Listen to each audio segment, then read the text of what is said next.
Hey guys, GameWar06 here, I'm back with another video. In this video, I'll be going over my second Eijuu block fully finished artwork called Dazin. In this video, I'll go over the full process, why I think references are important for drawing your characters, and my ranking of the big three in UA based on their character writing rather than their combat strength. So the process is quite straightforward, but I'll try to go over anything unique about it as much as I can. So first we're going to start off with the sketch. Had a thought on my head, I wanted to practice more perspective, and the start artwork was a low-angle, anti-perspective. This is a high-angle, bird's-eye perspective. I reference Akai Riot. I've talked about this many times in previous videos. I think this specific artwork is getting much closer, and I think the main reason for that is you'll see later in the video, but when I do the multiply later for the shading, rather than using a warm reddish color, which I think kind of made my previous artworks a little dull in terms of the shading aspect, I actually shifted it to a cooler color so it contrasts more with the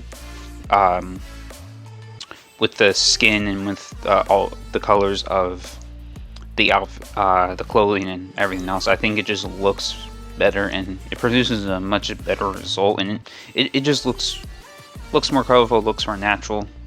I did a different hairstyle in this one, just like I did a different hairstyle in the last video for Eijuu Blacka.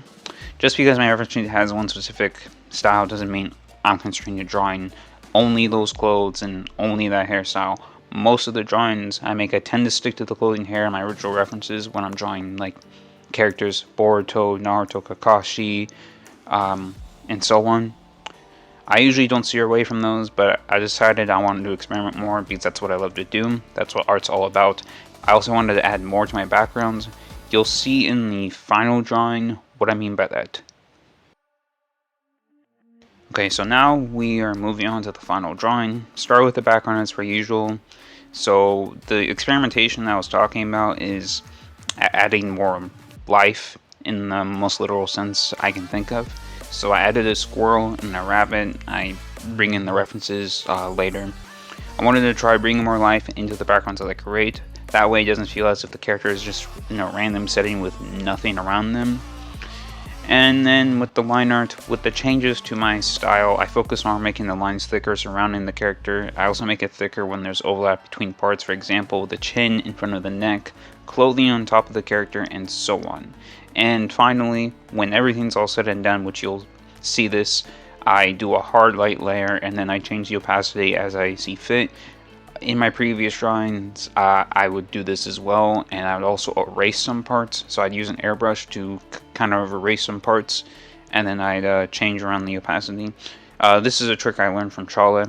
I found one of his videos randomly in my recommended, and in this video he was doing random Fiverr drawings, which Fiverr is a place where you can buy random art and other stuff, and you can also sell your services.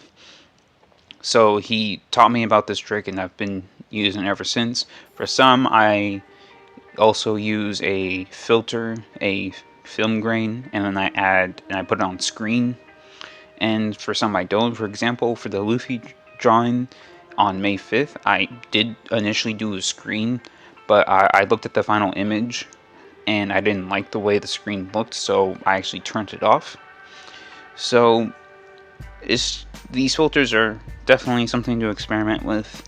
I think the final product definitely looks more like official and more like anime with the filter on than without.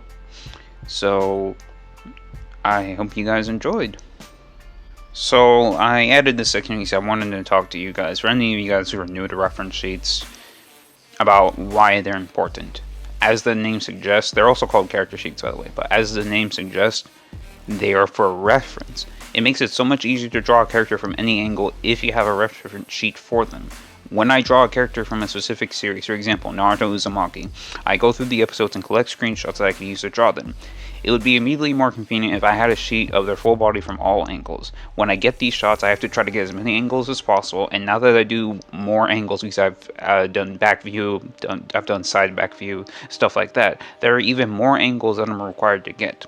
Anytime you want to draw your original character, the reference sheet saves you time, because the only other references you need are alternative outfits, accessories, and other stuff for that character, and then references for the background and anything else for the drawings. But in terms of drawing the character, if you have a sheet, you can use that every time, and even if your style changes, you can deliberately change the different things about your style, but you can keep the same basic features. For example, if your character has an afro, even if you change your art style, that character is still going to have an afro, assuming you're drawing them with that same style. They're still going to have red eyes, they're still going to have whatever scars, or whatever you have for that character.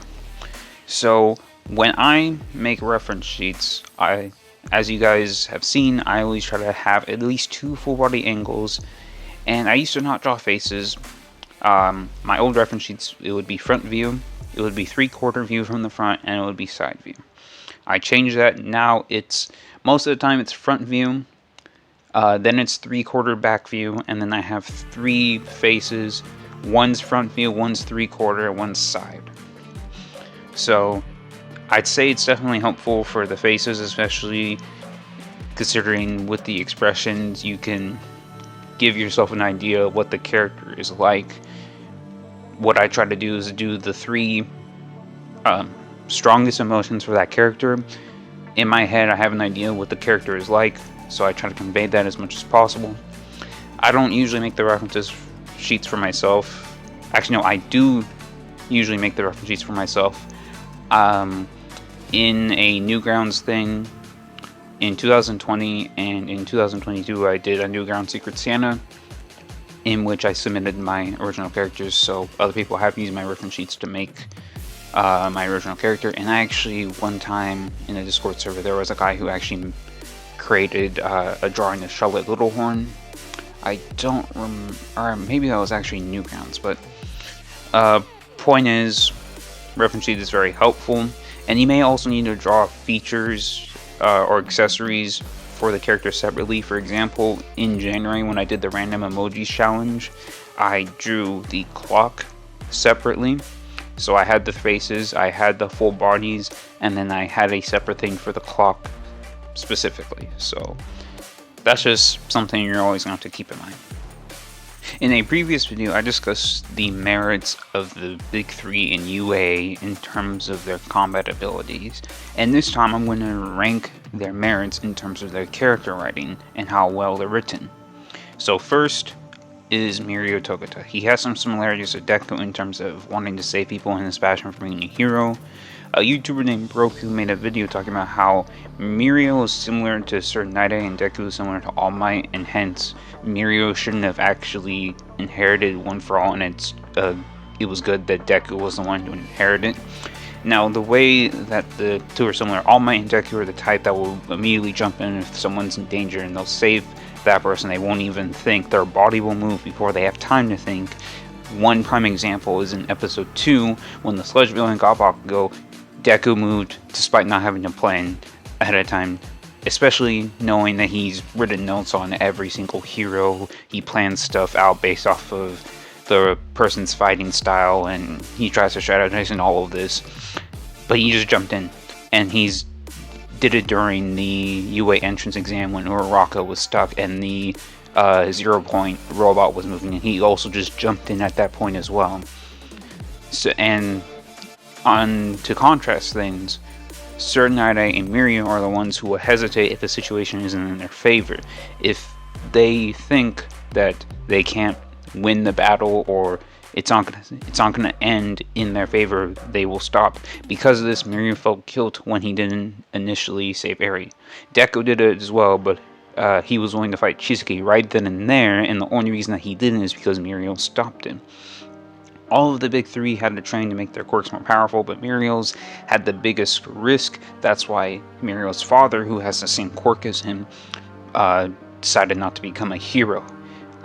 If I remember correctly, if you have the permeation on for too long, you can just fade out of existence or something. You can die using the power if you don't use it properly. But despite this risk that Mirio knew, Mirio kept pushing because he was inspired after seeing a hero in action, just like Deku was inspired to become a hero after seeing All Might in action. Now, Mirio emphasizes power and keeping the smiles on everyone's faces. He has a true hero's mindset and is strong both physically and emotionally, and when he wasn't able to save Eri initially, that was a one for him to grow stronger.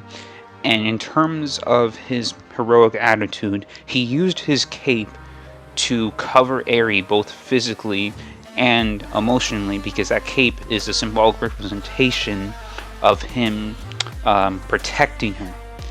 So that's just a prime example of why Mirio is a true hero, and that moment in which he understood that Eri was being kind of basically enslaved by Chizuki and she was being used to make weapons. She's being weaponized. That's what allowed him to grow even more as a character. And out of the big three, I think he had the biggest growth overall as a character. Now, second is Tamaki Yamajiki. Obviously, third is Hado, but we'll do that later. He's a very quiet and timid guy. He's always afraid to speak up and talk to people. He looked up to Mirio and thought of him as a son, hence Mirio gave him the hero name Sun Eater. Tamaki is doing his best to live up to that hero name, and in Season 4 he had his moment in which he took on 3 members of the Shigei Seikai by himself, and this is the first time he spoke up and he volunteered to do something like this, which is why Fat Gun, the one he's interning for, or doing the work study for, allowed him to go on, and he was able to both grow in terms of his quirk, because he manifested multiple characteristics from multiple things he ate. He also ate the crystal, one of the dudes. I do not remember all 3 of their names, but one of them can use crystals. Tamaki ate one of the crystals. He manifested multiple things at the same time, which isn't something he's used to doing. He went from being a caterpillar to a butterfly in that sense, and Sun Eater is someone you can count on in the clutch. Third, I have Nejiri Hado. So at this point, if you guys watched the video where I talked about their rankings in terms of combat, you know that I ranked them exactly the same.